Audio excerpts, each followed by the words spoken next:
Somebody had asked me about why does the divine feminine feel so desperate for the divine masculine? And it's a very good question.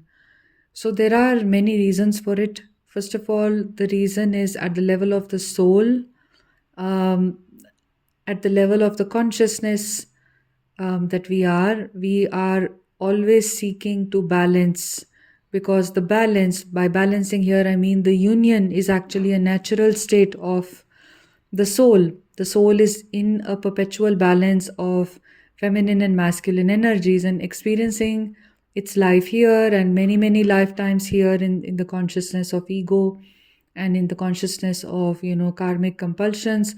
This balance is completely lost. So the longing for your masculine is actually the longing for the inner balance between the two energies, the inner activation of the two energies and inner harmonization, inner union of the two energies. So it has a very, very deep spiritual reason. And this is the longing which actually helps you to ascend on the journey. It helps you to give up karmic compulsions and to move through the journey even when the journey becomes very uncertain for the ego. The ego cannot see the next step.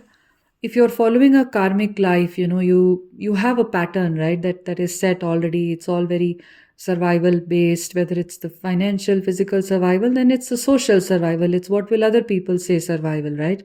Survival is on so many levels. It's all about conforming to what is the norm, what everybody is following, how it's to go along with the group think. Society will not allow any authentic person or authenticity. You must have faced it. I think all of you must have faced it, that if you want to get along with a group of people, or people who are a certain way, who only think in a certain way, you have to agree with them. You have to make sure that they see you the way they think is right.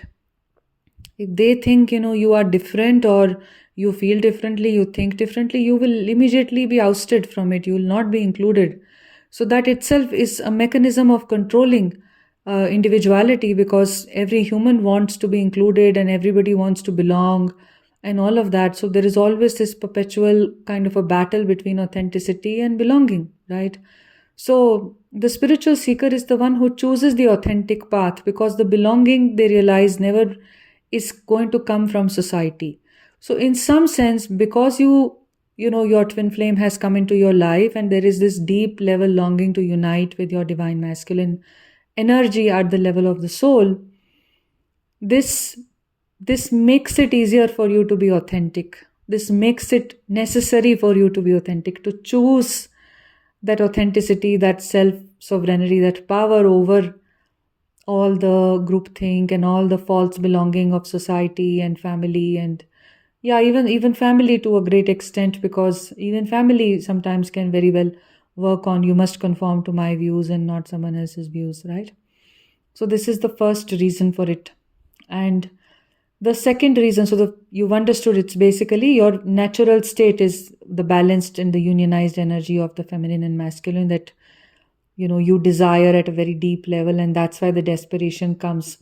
Now the only thing is that the ego thinks that the desperation has to be outwardly turned, like it is the physical person of of the twin flame that is going to cause um, this longing to be fulfilled.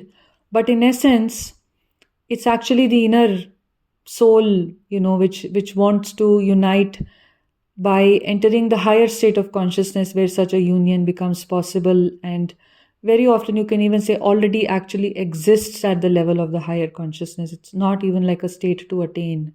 It's already just a higher state that you already are, that you're uncovering. Okay. So now the second reason is that what really puts a lot of fuel to the fire of desperation are our unhealed wounds.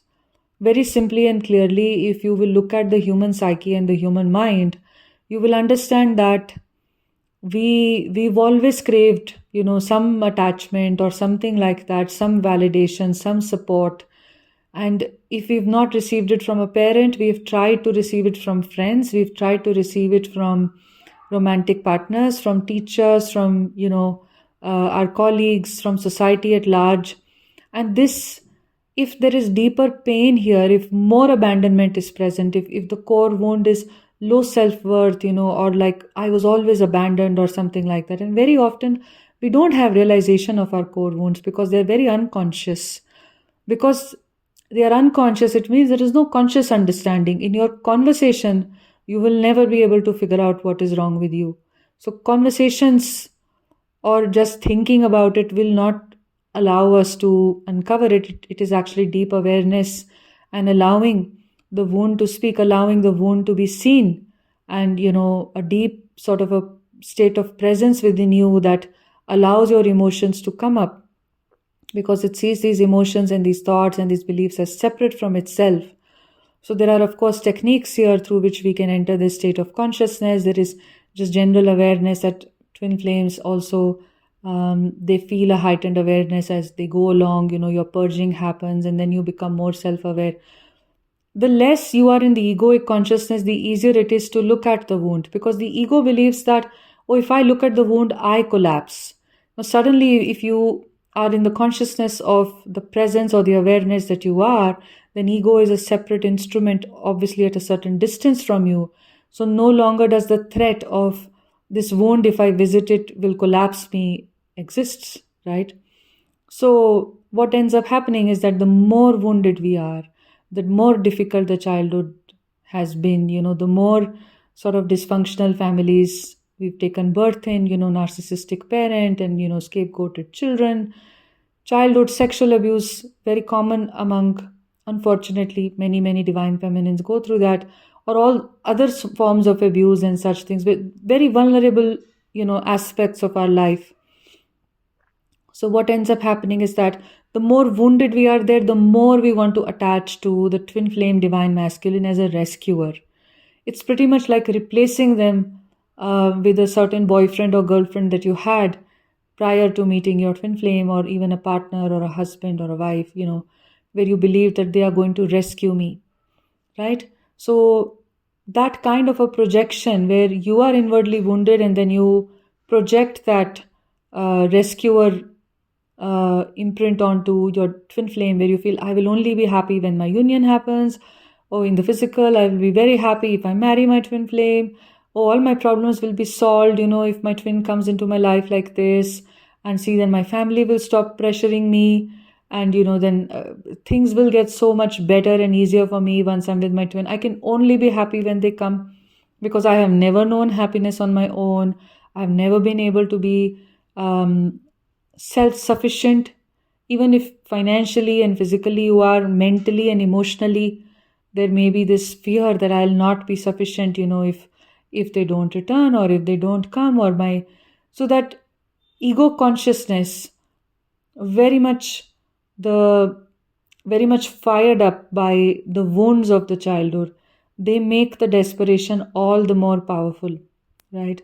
So this is why, as you purge on the journey, as you mature on the journey, you go along, you start to realize, and the more you see, oh, there's these wounds, etc., happen to me, and many twin flames go very deep into this. And it's not about healing it, it's about awareness of it. It's about the awareness of this fearful voice inside of me, and the expansive truth of my being, like a constant, you might say, tug of war between the two. And at the level of the mind, it's actually very much the war of, the limbic system, which is fear based, of the brain, as well as the prefrontal cortex, the decision making part, the more mature, sensible part of the brain as well. So we can look at it from different standpoints. We can look at it from a spiritual standpoint, from a neurological standpoint, about how the development of the brain happens when we go through different traumas, different experiences, etc. So basically, it's that projection, right? But yes, this is a spiritual awakening. This is very important, that while we go into all of this, we have to have faith that it is a spiritual awakening. So it delivers where it needs to deliver. We can use various tools, various instruments to see how we get healed. We even learn to heal ourselves. It's very beautiful and powerful that many divine feminines learn how to do that, healing work within themselves. And it's the power that, in fact, many twin flames actually have. So this also fuels the desperation for the divine masculine. So I hope that this has been helpful for you overall. You must know you're not your wound. Whatever has been the complexity of your childhood and the complexity of your life, and whatever has been, the pain that you've gone through, that much strength is also possible for you in that is very important to know. And then the second part is that union is the natural state, the higher consciousness state of your being, that you truly are as a multidimensional soul, having this physical experience and experiencing physical difficulties in your journey. It does not really mean that union doesn't exist within. So it's a spiritual journey, but it makes you very wise, and it makes you very mature, and it makes you have a certain acceptance for everything that life brings, right? But you don't rush it, because that acceptance, the final point, is not reached just like that. Sometimes, very often, it can include for many people that they they find their authenticity in this process, they find their power in this process, they find their sovereignty in this process. Sovereignty is, in fact, even sovereignty to the extent where you don't any longer depend on the physical form of your twin flame. It's a very, very important turning point of the divine feminine, right? So this is what I spoke of in a YouTube short, and I speak at length on this on my Patreon page on various aspects of the twin flame journey: sovereignty, power, the types of people that we encounter, our energies. There are intuitive, readings that I do, and lots of detail based stuff that I share about healing, about um, yes, the divine feminine and the divine masculine aspects of the journey. So you can subscribe to my Patreon. There are two tiers at which I post, tier 1 and tier 2. And you can also work one on one with me if you feel called to do that, if you resonate. I do go very deep in these sessions. We do some deep healing work in these sessions. We look at your blocks, and I also guide you at an intuitive level for these sessions. So for that, you check out the first link in the description and see the types of sessions that I offer. There are 3 types, and then you can email me to book a session. Okay. I'm sending you so much love. Have a beautiful day. Take care.